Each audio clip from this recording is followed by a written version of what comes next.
Hola, muy buenas y bienvenidos una vez más a Formación Comunista. Soy Denis Paredes y hoy vamos a hablar de un tema que nos lleváis pidiendo bastante tiempo, que es cómo se trató la cuestión religiosa en el gobierno socialista de Albania.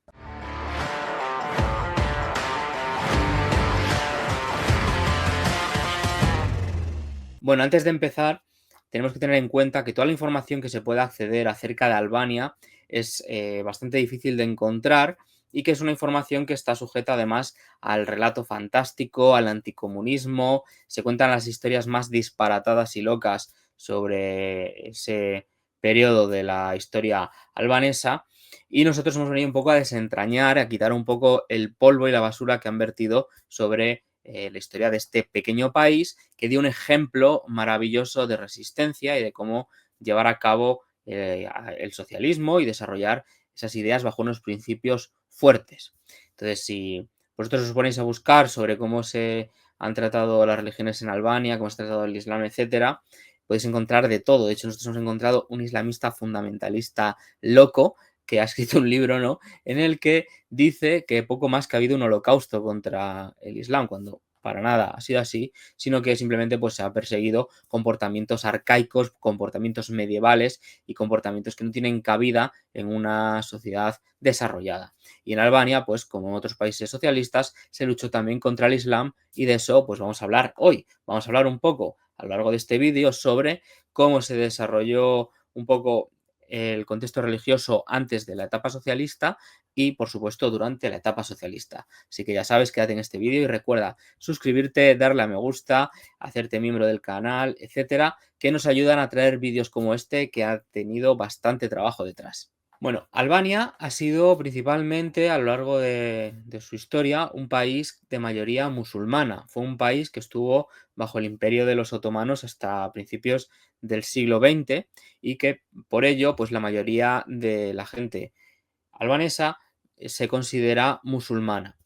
Hay que tener en cuenta que dentro de Albania existen dos corrientes de Islam, que sería la suní y la bektasi, que entre ellas también han estado enfrentadas, por lo cual también ha debilitado un poco la posición de las visiones islamistas en ese país.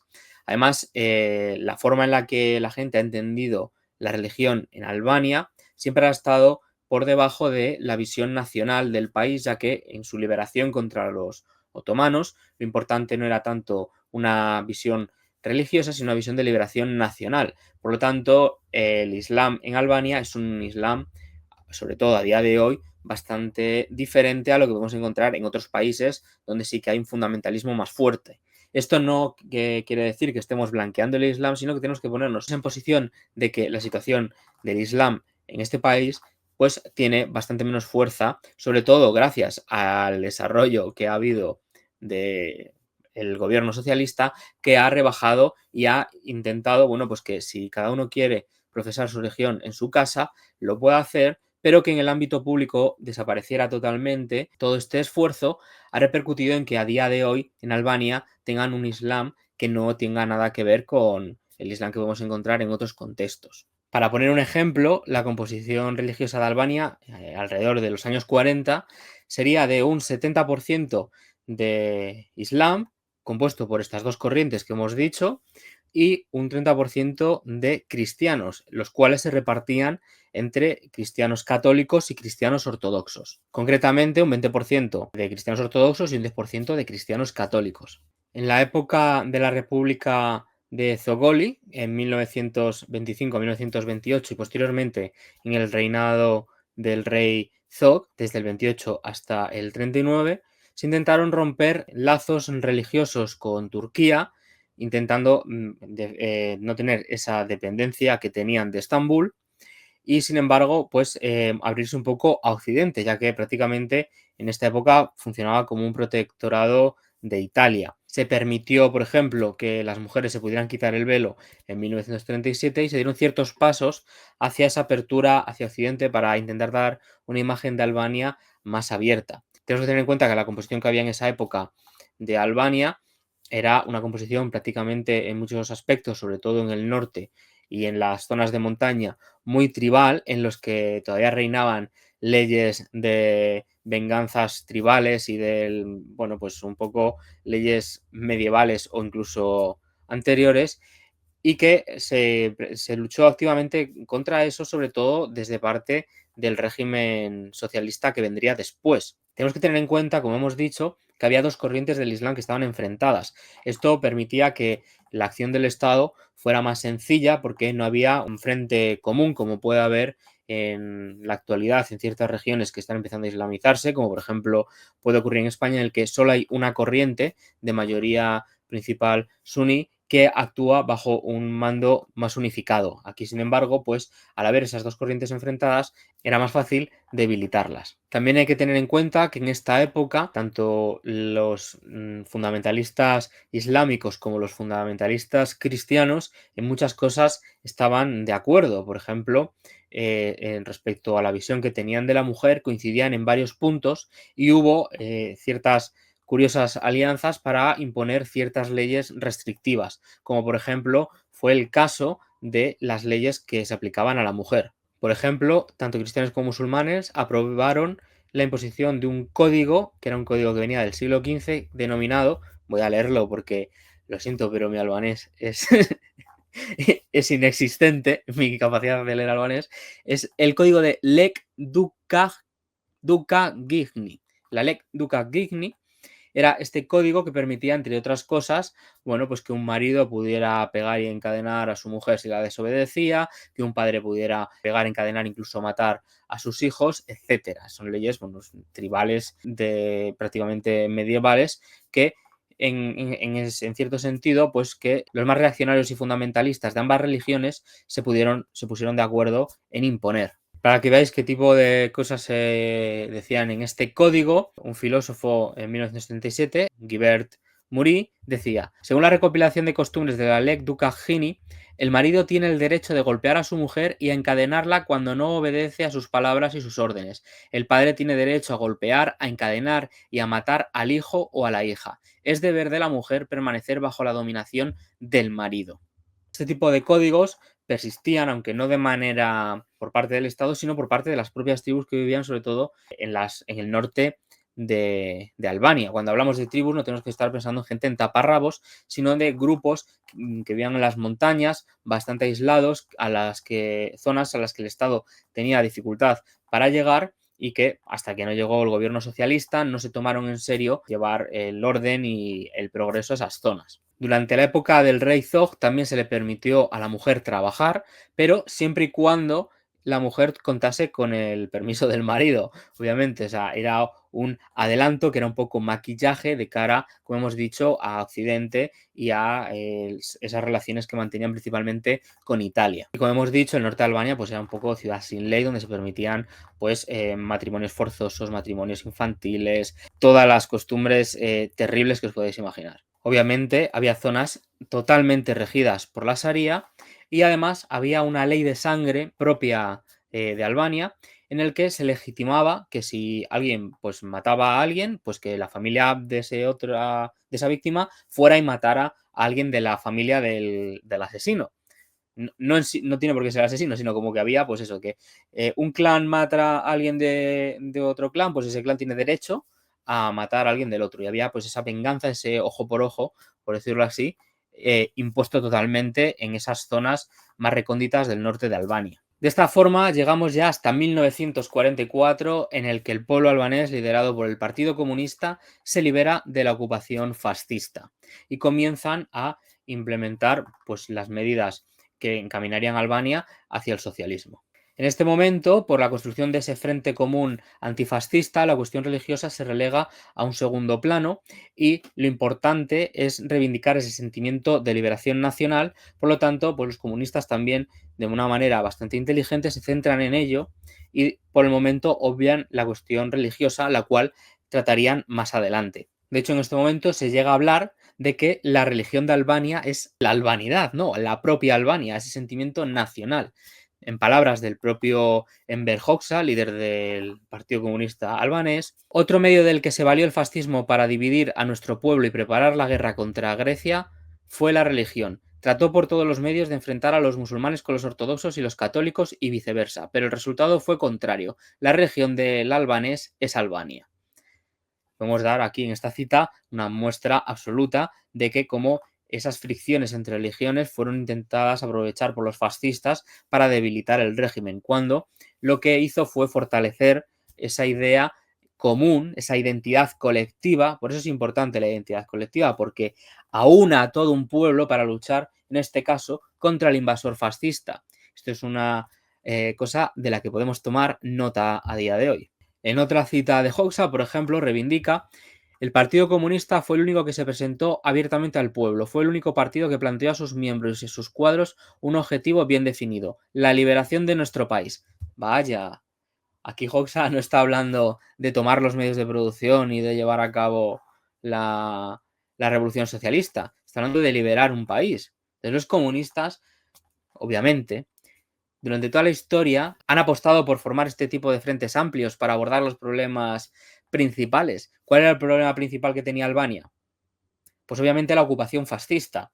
Y entonces unir a todo el pueblo albanés, sí, incluidos los pequeños burgueses, esos que tienen pequeños comercios, que mucha gente a día de hoy no entiende que también son parte que pueden colaborar en esa lucha de liberación, los juntó a todo el pueblo albanés para luchar contra los fascistas. Y por eso hablaba de que los comunistas tuvieron esa ventaja de presentarse ante el pueblo albanés frontalmente, diciendo que el objetivo común era ese y que había que atacar, que es otra lección que podemos sacar a día de hoy, de que lo que tienen que hacer los comunistas es ver cuál es el problema principal y atacar ahí, no hablar de la revolución imaginaria que no va a suceder, y más lejos está cuanto menos tardemos en solucionar los problemas que tiene el país a día de hoy.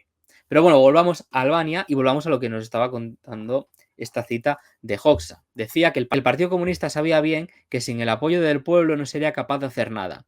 Dio inicio a la lucha y se unió con los primeros patriotas que habían comprendido que se debía combatir. Nos unimos sin distinción de creencias religiosas ni de partidos. Cada uno tenía confianza en el otro y especialmente en los comunistas, los cuales habían hecho numerosos sacrificios. La lucha tomó un gran impulso. Bueno, parece ser que Enver Hoxha, para muchos progres de día de hoy, sería un terrible interclasista. Y lo que hizo fue liberar el país y establecer un gobierno encaminado al socialismo. Exactamente. Entonces yo creo que de esto pues podemos aprender y ver cómo él habla de que sin distinción de partidos, refiriéndose a sin distinción de ideologías y sin distinción de clases, sino enfrentándose al invasor fascista. Hay mucho que leer sobre Hoxha, hay muchas cosas y muchas enseñanzas que recuperar, que mucha gente a día de hoy le vendría muy bien repasar.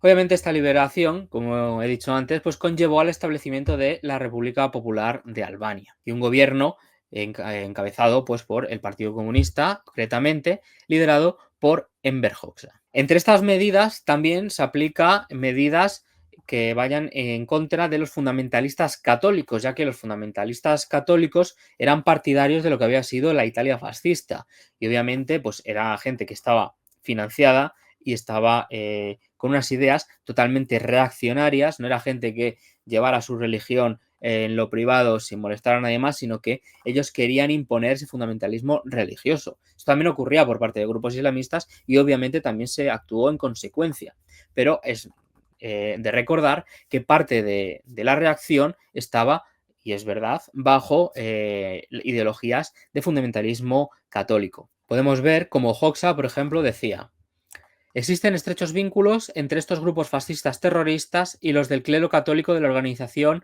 Baskini Siktar.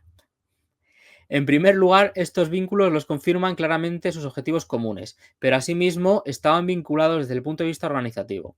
Bajo la máscara de la religión y en sus seminarios, los elementos del clero católico de Skordra eran el centro de la organización fascista que, conjuntamente con otros elementos seglares y con varios criminales de guerra, desarrollaba una actividad organizada contra el poder popular. O sea, aquí él mismo lo explica, que no era una persecución por su religión, sino que ellos, bajo la máscara de la religión, utilizaban eso para implementar sus ideas fascistas y por eso fueron perseguidos. De esta forma, en 1945 se confiscarían a grupos de este estilo pues diversas iglesias, monasterios, etc. Al igual que se actuó con los musulmanes, que veremos ahora más adelante cómo se actuó. Tenemos que entender también bajo qué prisma se desarrolla todo esto. Como hemos dicho, esos grupos no eran grupos católicos de sin más, sino que eran grupos fascistas. Y después de haberse liberado del fascismo, pues es normal que tomaran precauciones con esta gente. Y hay que entender el contexto en el que se desarrolla esto. No se persiguió a los católicos, se persiguió a grupos fascistas concretos que estaban infiltrados entre otras cosas, en esa religión católica. De hecho, se empezó también a iniciar una expropiación masiva contra mezquitas y centros religiosos fundamentalistas islámicos. Y prueba de ello es que se empezó con el cierre de mezquitas y de centros islámicos y una persecución religiosa. Incluso años más tarde, en 1953, estas medidas no fueron suficientes. El propio Hoxha hablaba de que había incluso aumentado el número de mujeres que llevaban velo, lo cual era prácticamente una señal de que no estaban haciendo bien el trabajo, por lo que tuvieron que intensificar aún más. Concretamente, Hoxha decía: el partido y la juventud de Shkodra deben desplegar grandes esfuerzos para poner fin a los manejos del clero, que intentan reunir cada vez mayor número de creyentes en las iglesias y ejercer a través de ellas su influencia, en primer lugar sobre las mujeres y los jóvenes. Para no quedarse atrás, algunos monasterios de la secta musulmana Bektats han comenzado a hacer lo mismo. Por otra parte, constatamos en esta región que el número de mujeres que llevan el velo musulmán ha aumentado en lugar de disminuir, hasta convertirse en algunos casos en moda entre las activistas y las obreras. También algunos camaradas del partido, sobre todo de Shkodra y de la Cap Baja, llegan al punto de decir que no pueden conseguir que sus madres y hermanas se quitan el velo. O sea, para que veáis el problema y la implantación que había. Y obviamente ellos lucharon activamente contra ello. Más adelante, en 1957, todas estas medidas van surtiendo más efecto y poco a poco Albania va pasando de ser un país islámico, un país de mayoría musulmana, a convertirse en un país socialista. Y de hecho Hoxha explica en sus obras cómo un país de ese contexto, de un contexto islámico, puede convertirse en un país socialista, obviamente abandonando todas esas costumbres retrógradas. Y de hecho redacta indicaciones para esos países árabes del resto del mundo de cómo pueden desarrollarse y abandonar ese oscurantismo religioso, abrazar el socialismo y desarrollarse, que es lo que tendrían que hacer, en vez de profundizar más aún en el peor de los islamismos y de los fundamentalismos más medievales y reaccionarios. Y decía: para la opinión pública de los países árabes es de gran interés la experiencia de la democracia popular de Albania, por el hecho de que la población, en su inmensa mayoría, ha sido de religión musulmana y con costumbres y hábitos semejantes a los suyos. Ambos hemos sufrido durante siglos la feroz opresión otomana. Y es interesante para esos pueblos ver cómo se han realizado estos grandes progresos, cómo han sido suprimidos los vestigios malsanos del amargo pasado y cómo el analfabetismo ha sido liquidado, cómo se ha edificado una industria moderna socialista, se construye el sistema socialista en el campo, se ha despojado del velo a las mujeres y cómo el Estado, siendo resultamente ateo, tolera la religión, no se entromete en sus asuntos ni en las creencias del pueblo. Porque, como siempre, lo que defendemos los comunistas es que la religión tiene que estar en el ámbito privado y tiene que estar separada del Estado.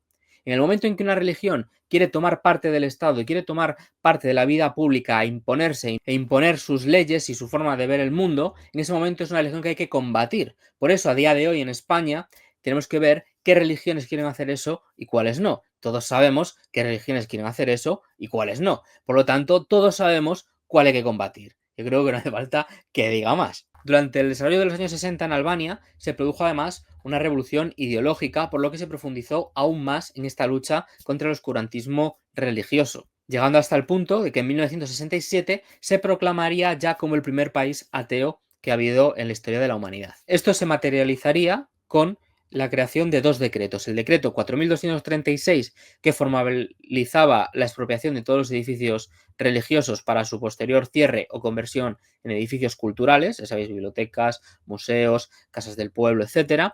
Y el decreto 4337, que ilegalizaba las religiones. Esto conllevaba la eliminación de nombres y símbolos religiosos de la sociedad y cambiarlos por símbolos nuevos. Esto no significaba que en el ámbito privado cada uno no pudiera profesar la religión que quisiera. Significaba que en el espacio público pues no podían tener esas propiedades que utilizaban sobre todo grupos reaccionarios para intentar imponer sus ideas. De hecho, en 1970, Hoxha declara que no es contradictorio el ser ateo con llevar una política de respeto y progresista con las religiones. Y en sus obras está reflejado donde dice, una persona así puede fácilmente encontrarse ante un dilema y decir, ¿por qué nuestro partido que es ateo no mantuvo desde el comienzo hacia la religión, la iglesia y las mezquitas la actitud que mantiene hoy? Esa persona no llega a comprender que el partido se ha atenido en todo momento y consecuentemente a su concepción atea del mundo, antiidealista y materialista. Pero solo en la etapa actual de desarrollo, cuando se crean las condiciones materiales imprescindibles para ello, las amplias masas de nuestro pueblo se transformaron en combatientes conscientes contra la concepción religiosa del mundo y rechazaron las iglesias, las mezquitas y sus dogmas. Posteriormente, en 1977, cuando se proclama la República Popular Socialista de Albania, en esa nueva constitución que hacen, introducen dos artículos, el 37 y el 55, que vamos a leer ahora. El artículo 37 de la Constitución de la República Popular Socialista de Albania de 1976 dice: el Estado no reconoce religión alguna y promueve la propaganda ateísta con el fin de incautar en el pueblo la concepción del mundo materialista científica. Y el artículo 55 que dice, se prohíbe la creación de cualquier tipo de organización de carácter fascista, antidemocrático, religioso y antisocialista. Están prohibidas la propaganda y las actividades fascistas, antidemócratas, religiosas, guerreristas y antisocialistas, así como la incitación al odio nacional y racial. Como podemos ver, lo que se consideraba es que la sociedad tenía que avanzar, igual que había avanzado en esa analfabetización, tenía que avanzar también a un nivel filosófico en esa concepción científica y antiidealista del mundo y cómo tenía, bueno, pues que ir poco a poco abandonando las religiones. Y esto obviamente no se hizo de golpe, lo cual hubiera pues hecho una resistencia terrible contra estas imposiciones, sino que fue realizándose de manera gradual, concienciando a la gente, y la gente en su mayoría lo aceptó de buena gana. En las primeras décadas del socialismo se le permitió a la gente que llevara a cabo sus actividades religiosas en lugares privados, sin problema, ¿no? Iglesias, mezquitas, etcétera, pero poco a poco estas fueron vaciándose porque la gente, bueno, pues no tenía ese interés religioso y fue disminuyendo hasta que prácticamente entraron en desuso y entonces estos espacios de culto terminaron por perder el sentido que tenían. Y fue cuando, bueno, pues se les dio otra utilidad como museos, bibliotecas, etcétera. Hoxha siempre expuso que la lucha contra el oscurantismo religioso tenía que ser inteligente, que no podía ser de golpe y que obviamente como la revolución, pues eso tenía que estar encaminado por las propias masas y la propia gente es la que tenía que ir poco a poco dejando ese peso y ese lastre que tenían desde el pasado. Obviamente, este cambio tiene que ir encaminado con unas políticas, con una dirección de un partido como fue el Partido del Trabajo de Albania. Sin embargo, esto no significa dejar de lado la lucha directa contra estas concepciones, hay que saber equilibrar, porque si no luchamos contra este tipo de concepciones, vuelven a florecer, vuelven a expandirse y vuelven a intentar imponer esas costumbres de las que ya pensamos que nos habíamos librado. Y eso es un poco lo que está ocurriendo aquí en España, con todo este buenismo, con toda esta aceptación de que cada uno haga lo que le dé la gana, de que si quieren profesar una religión que profesen, que si quieren